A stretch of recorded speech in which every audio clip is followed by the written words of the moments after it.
We'll start with a short story. Okay. Once upon a time, once upon a time, there was a rat, and that rat was a sad rat. And he was sad because his name was Shamsher Khan.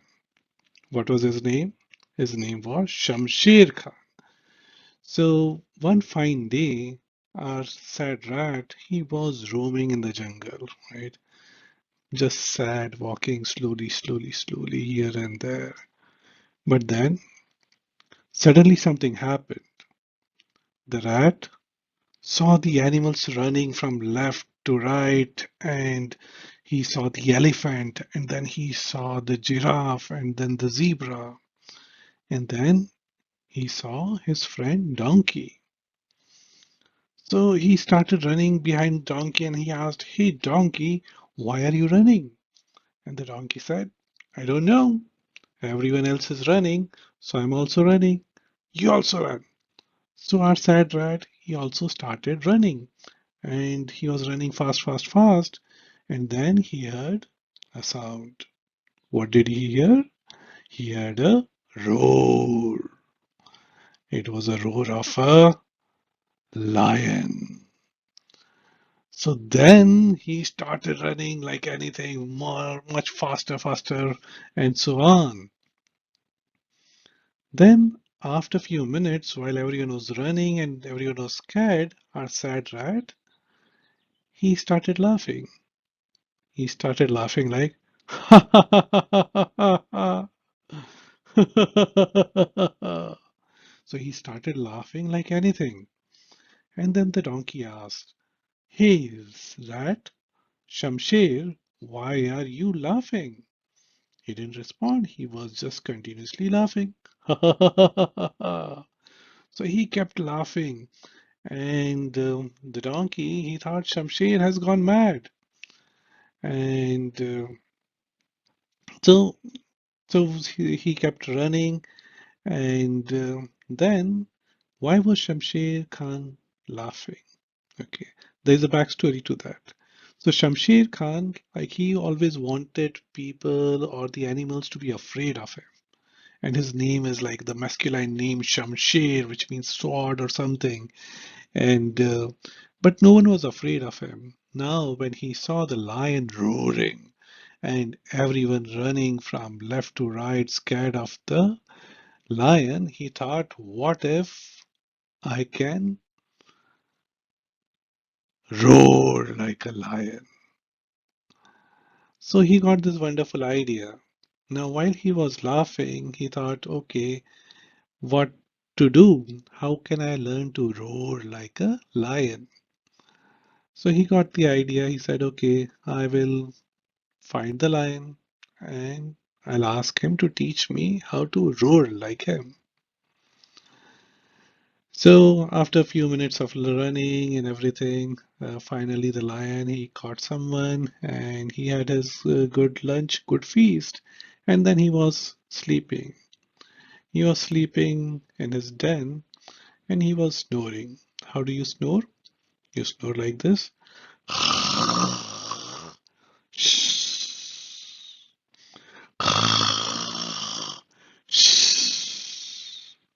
Right? Have you seen anyone snoring? Maybe your dad or someone, right? So that's how this lion was snoring. And here, our sad rat, Shamsher Khan, he had this idea of learning to roar like a lion. So he went, he mustered all his energy, and he started walking towards the lion. So he was walking, but scared. And as soon as he reached the lion, he was scared and then he ran back. And then he tried again. He went walking, walking, walking, and the lion was snoring.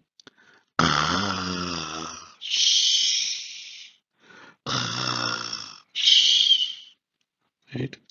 So now the rat he reached the lion. He pulled the he patted the lion. Did the lion wake up? No. The lion was fast asleep. He didn't wake up. So now our rat, he was a little upset. He pulled the tail of the lion. And did the lion wake up now? No. The rat was too small and he could hardly have any effect on the lion. So the lion didn't wake up. Now a sad rat, like he got more angry, Shamsher Khan. So he went a little further and started running towards the lion. And he ran fast, fast, fast, fast. And then he jumped on the lion. Did the lion wake up now? No. The lion was still fast asleep, snoring like anything. Hush. Right? So now the rat got even more angry. What he did is he pulled the whiskers of the lion, and then the lion sneezed. Achoo! And then the lion, the lion woke up. The lion saw the rat. The rat saw the lion. Both saw each other, and then they both screamed.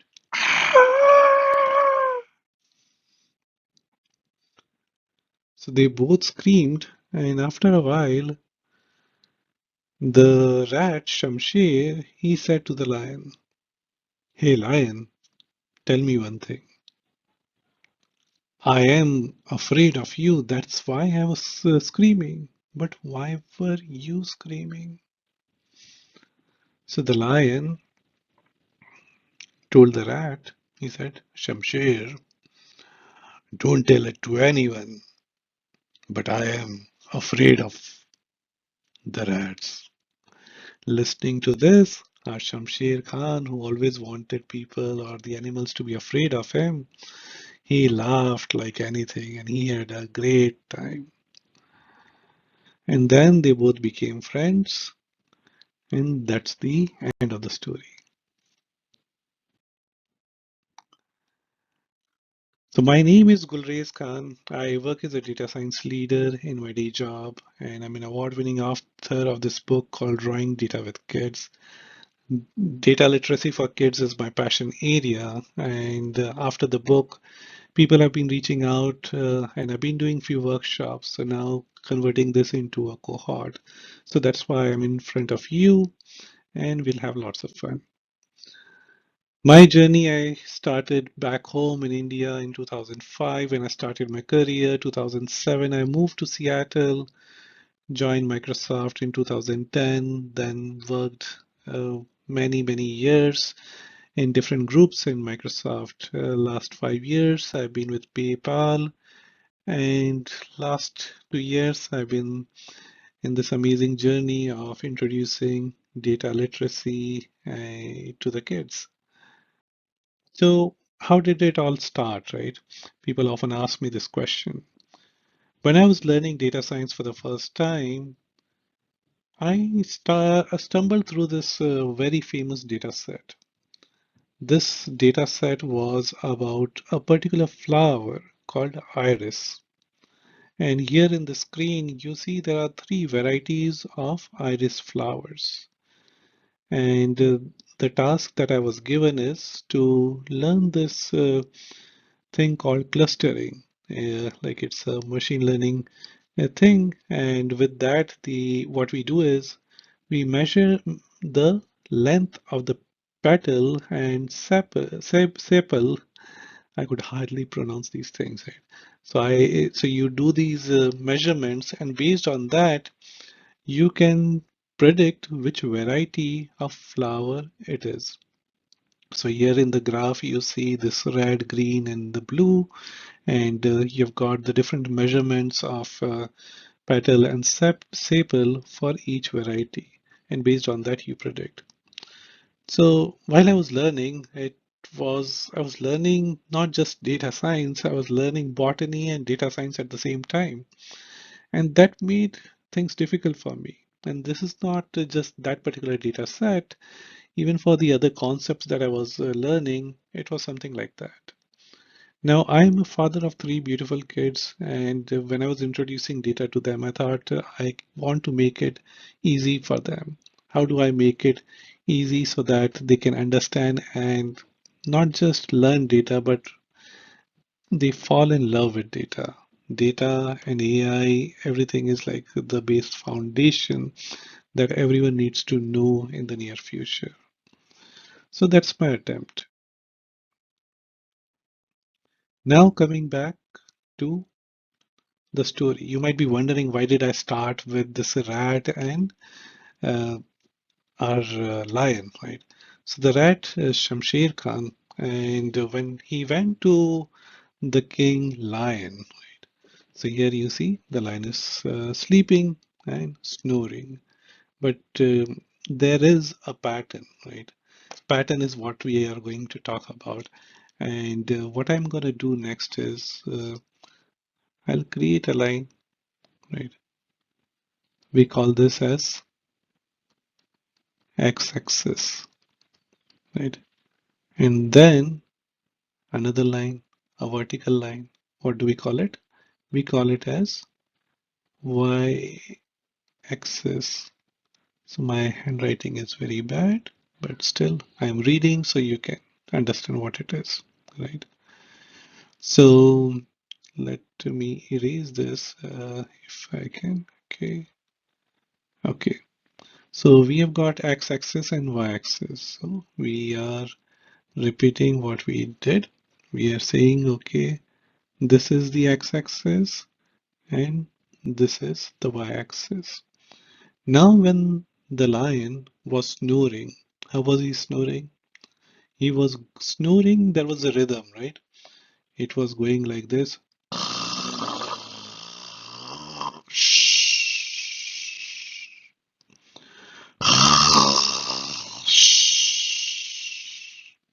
right? So here, what do we have? The x-axis that we have is time. Okay, why are you? Okay, so x-axis is time, right? So this is in seconds, and the y-axis, what is y-axis? Y-axis is sound. Here, this is low, and here, this is high, right? So what is happening in this graph is you are seeing that the rhythm is something like this. You start from low, it goes to high, and then low, and then high, and like this. Like so, there is a rhythm to this. This is what we call as a line graph. And here I'm starting it very simple, but then it can get very complicated. You can think of a lot of concepts that you can learn with these things, right? But we start with what is a snore graph and this what is a line graph, right? So a line graph is here you've got data which is changing with time, and then you've got another variable called sound, right? So or the loudness, right? So is it low, is it high, and we are seeing a pattern, right? Next, what I want you to do is I want you to create a sneeze graph, right? So let's say someone is sneezing, right? How would that graph look like? So again, we create the x-axis and then we create the y-axis. X-axis is again here is time. The y-axis over here is again sound, right? Now I want you to pause the video, right? What I want you to do next is I want you to pause the video and create the sneeze graph by yourself. Think of what pattern it would be, right? So how does someone sneeze? Think of her sneeze fit, right? Achoo, achoo, achoo, achoo, right? And see what kind of pattern comes out.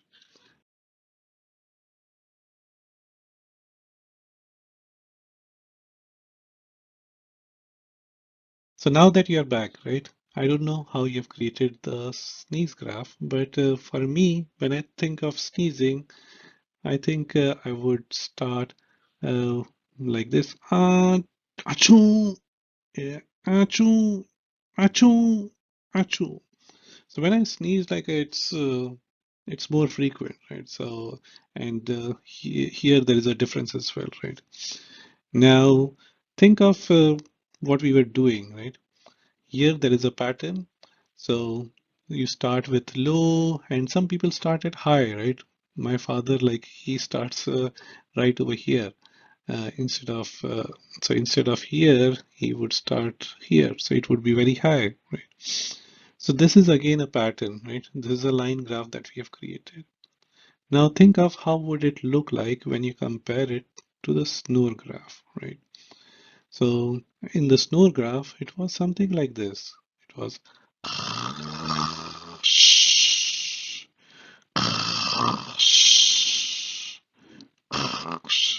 right? Or so that's where like you can see these different kind of patterns.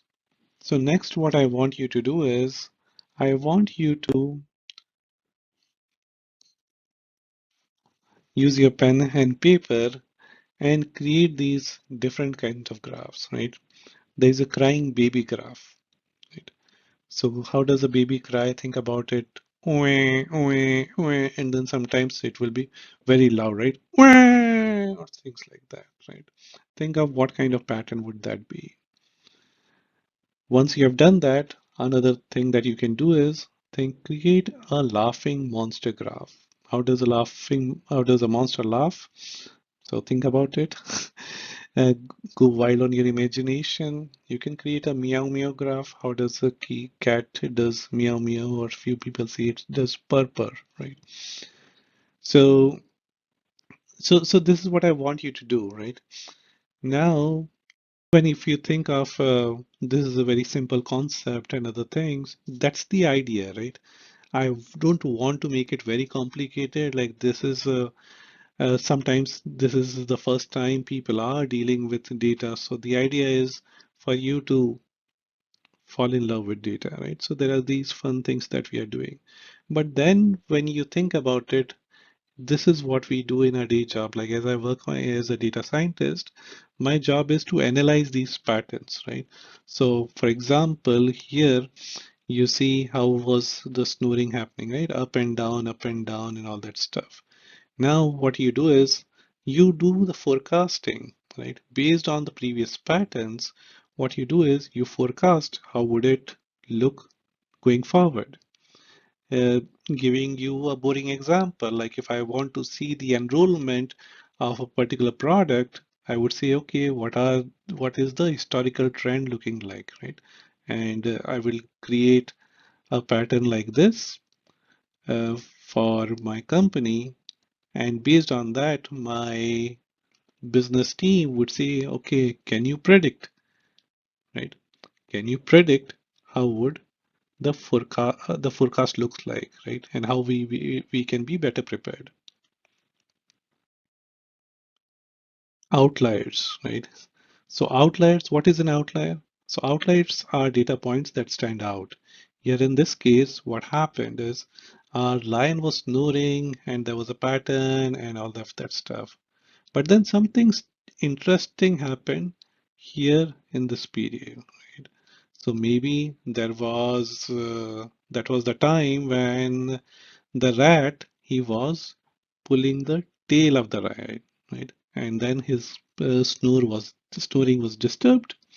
So similar to that, when I look into our data for our enrollments or something, what we might find is there is a certain trend which is going on, but then you would see certain anomaly.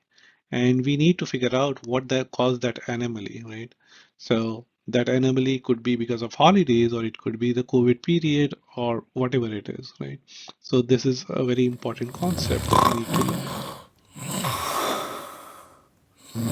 So here, all of this that I'm drawing, right? So these are data points, right? So I've got the x-axis that I was talking about, and then the y-axis. So here, think of these different dots as measurements of sound taken at different time. So let's say you have got these, and then we create the graph by connecting these dots together. So what if the person who was collecting the data missed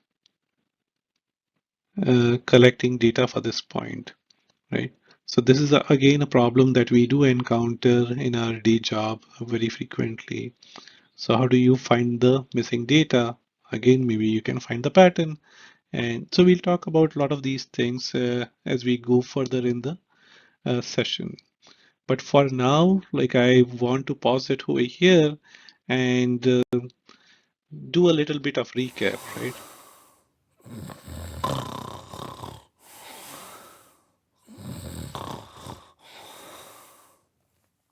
Achoo!